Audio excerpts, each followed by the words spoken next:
Bayangkan sebuah entitas asing yang tiba di tanah kita, merampas jutaan hektar ruang hidup, mengonsumsi air lebih rakus dari makhluk manapun, dan memonopoli hukum, sambil mendikte isi dompet serta dapur Anda setiap hari. Tak bersuara, namun kekuasaannya sangat absolut. Kita mengenalnya sebagai komoditas emas, para ekolog menyebutnya sebagai bencana hijau, dan sejarah akan mencatatnya sebagai tanaman paling arogan di muka bumi. Kelapa sawit. Saya tahu bahwa sawit ini adalah sebuah jenis tanaman yang arogan. Lahan atau karhutla terus terjadi di Ogan Komering Ilir, Sumatera Selatan. Kementerian Lingkungan Hidup dan Kehutanan menyegel perusahaan sawit PTSA.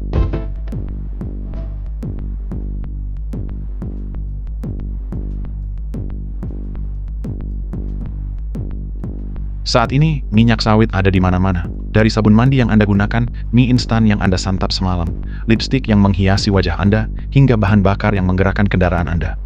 Indonesia berperan sebagai raja absolut dalam narasi ini, memproduksi lebih dari 45 juta ton minyak sawit setiap tahun, menguasai hampir 60% pasar global. Namun, di balik keagungan ekonomi ini, terdapat harga yang sangat mahal yang harus dibayar. Sejak tahun 2000 hingga saat ini, lebih dari 6 juta hektar hutan alam Indonesia, luas yang setara dengan hampir 100 kali kota Jakarta, telah lenyap, tergantikan oleh barisan monokultur yang kaku, egois, dan seragam. Pertanyaannya adalah, apakah sawit benar-benar penyelamat ekonomi bangsa yang sedang berkembang? Atau ia hanyalah instrumen penjajahan gaya baru yang dikendalikan oleh segelintir oligarki di Menara Gading, Jakarta, dan Singapura? Mari kita telusuri lebih dalam anatomi dari sang monarki hijau ini.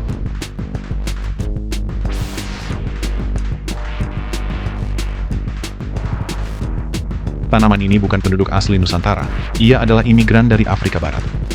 Pada tahun 1848, kolonial Belanda membawa 4 benih kelapa sawit dan menanamnya di kebun raya Bogor sebagai tanaman hias. Estetika yang indah ini, namun menyimpan potensi eksploitasi yang mengerikan. Belanda menyadari bahwa tanah Khatulistiwa adalah inkubator sempurna bagi monster industri ini. Ketika Orde Baru berkuasa di bawah Jenderal Soeharto, potensi ini diubah menjadi ambisi struktural. Melalui skema perkebunan inti rakyat transmigrasi pada dekade 1980-an, negara secara masif membuka hutan luar Jawa.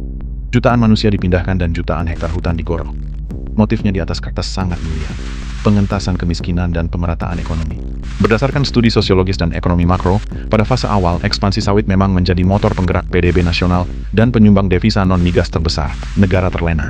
Sawit dianggap sebagai anak emas, yang tidak boleh disentuh dan tidak boleh dikritik. Kebijakan deregulasi diterbitkan bertubi-tubi. Berdasarkan data Konsorsium Pembaruan Agraria, hak guna usaha diberikan seperti membagikan permen kepada korporasi besar, tanpa mempedulikan batas wilayah adat atau peta ekologis yang rapuh. Negara meletakkan seluruh telur ekonominya dalam satu keranjang bernama kelapa sawit, dan keranjang itu kini mulai retak akibat arogansinya sendiri.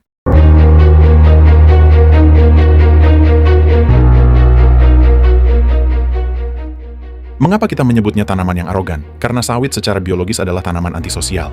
Satu pohon kelapa sawit dewasa membutuhkan hingga 20-30 liter air per hari. Di wilayah perkebunan sawit skala besar, permukaan air tanah turun drastis. Sumur-sumur warga kering. Dia tidak berbagi nutrisi. Sifat monokultur sawit menuntut pembersihan total terhadap vegetasi lain. Di mana sawit berdiri, di sana keanekaragaman hayati mati. Berdasarkan laporan World Wildlife Fund, WWF, habitat orangutan Sumatera dan Kalimantan menyusut hingga 80% dalam 3 dekade terakhir akibat alih fungsi lahan ini. Namun disinilah letak paradoksnya. Sisi seberang koin ini menunjukkan fakta ekonomi yang tak terbantahkan. Sektor sawit menyerap lebih dari 16 juta tenaga kerja langsung dan tidak langsung. Tanpa sawit, struktur kelas menengah ke bawah di daerah terpencil Riau, Jambi, dan Kalimantan Barat terancam runtuh. Sawit adalah penyelamat perut sekaligus pembunuh masa depan lingkungan. Sebuah ironi yang dipelihara secara sadar.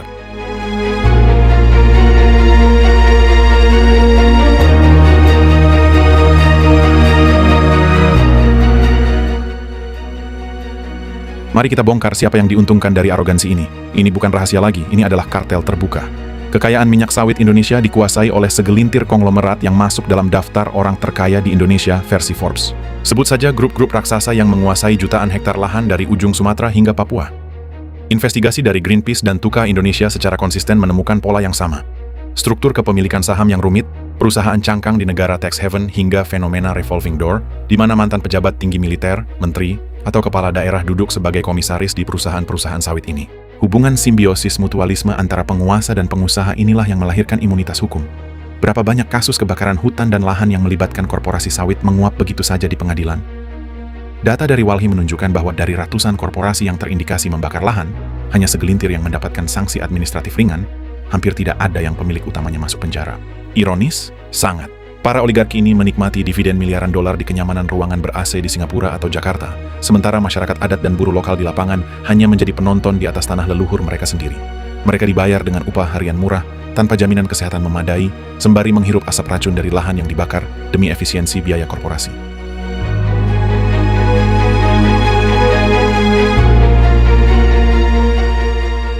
Ketika kita berbicara tentang dampak, lupakan sejenak angka-angka statistik PDB di laporan kementerian. Mari kita bicara tentang hilangnya kedaulatan manusia. Di wilayah yang dikuasai sawit, hukum adat dihancurkan. Tanah komunal yang selama ratusan tahun menghidupi komunitas lokal disita secara sepihak dengan tambang izin negara.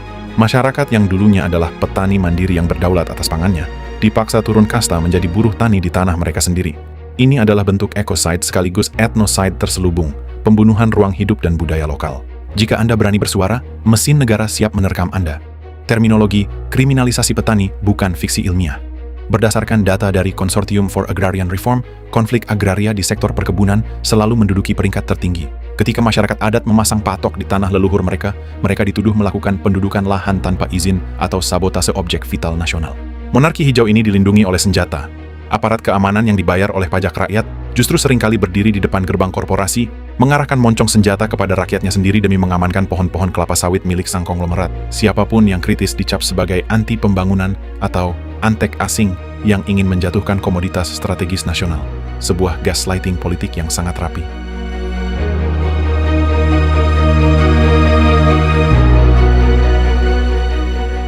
Di mana peran negara? Negara, dalam banyak kesempatan, memilih menjadi maklar daripada menjadi pelindung.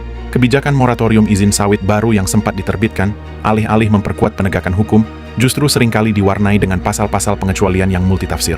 Institusi negara tampak tumpul ketika berhadapan dengan lobi-lobi asosiasi pengusaha sawit yang memiliki akses langsung ke lingkar kekuasaan tertinggi. Ketimpangan penguasaan lahan dibiarkan menganga. 1% oligarki menguasai hampir 70% lahan subur, sementara jutaan petani gurem harus berebut remah-remah tanah yang tersisa. Namun ketika negara absen dan korporasi bertindak sewenang-wenang, perlawanan lahir dari bawah. The Resistance, gerakan ini tidak selalu berupa demonstrasi besar di ibu kota. Perlawanan itu ada di desa-desa terpencil.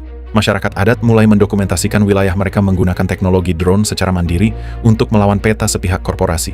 Komunitas sipil mengorganisir diri, mengajukan gugatan hukum citizen lawsuit, hingga mengkampanyekan sertifikasi sawit rakyat yang benar-benar adil, bukan sekadar sertifikasi greenwashing kosmetik buatan industri. Ini adalah perang asimetris, Daud melawan Goliat.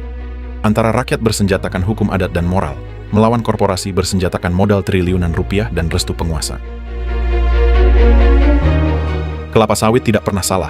Ia hanyalah sebuah tanaman, seonggok ciptaan alam yang menjalankan kode genetiknya untuk tumbuh dan bertahan hidup. Yang salah, yang arogan, dan yang rakus adalah sistem kapitalisme ekstraktif yang menggunakannya sebagai alat pemeras bumi dan manusia. Video ini bukan ajakan utopis untuk menghancurkan seluruh kebun sawit esok hari, karena kita tahu jutaan perut bergantung di sana. Namun, video ini adalah tamparan moral bagi para penguasa hitam dan kapitalis tamak, bahwa kemakmuran sebuah bangsa tidak bisa dibangun di atas fondasi tangisan masyarakat adat, kepunahan satwa, dan kehancuran ekologis yang tidak akan bisa pulih dalam 7 generasi. Anda tidak bisa memakan uang, dan Anda tidak bisa meminum minyak sawit ketika air tanah ini telah habis seluruhnya. Langkah pertama untuk melawan adalah dengan menolak lupa dan menolak abai. Cari tahu dari mana produk yang Anda beli berasal. Dukung produk-produk yang menghargai hak-hak petani kecil dan kelestarian hutan. Baca data, pelajari konfliknya, dan suarakan kebenaran ini. Jangan biarkan masa depan anak cucu kita ditukar dengan sebotol minyak goreng dan lembaran saham oligarki. Saya, Igung Kreatif. Terima kasih telah berani berpikir kritis. Sampai jumpa di investigasi berikutnya.